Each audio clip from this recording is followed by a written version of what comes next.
Тщательная проверка. Министр архитектуры и строительства Якутии Вера Кузакова посетила с рабочим визитом Усть-Майский район. Она осмотрела некоторые из строящихся объектов, которые введут в эксплуатацию уже в этом году.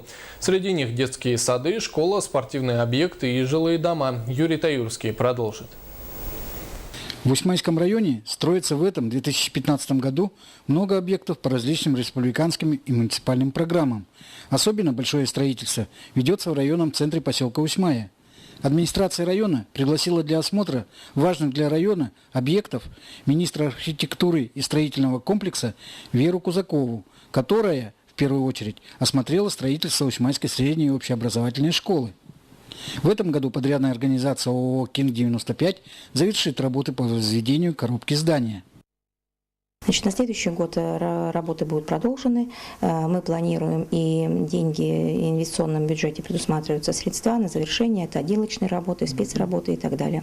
Есть вопросы по сносу старого здания школы для освобождения земельного участка, прилегающего к новой школе, для того, чтобы подрядчик мог приступить к планировочным работам. Для того, чтобы грунт мог бы уплотниться, устояться и в летний период 2016 года выполнить нормально качественные работы по благоустройству, потому что в эту зону попадает это расположение спортивного ядра, которое тоже бы хотелось бы, чтобы оно надежно и качественно стояло.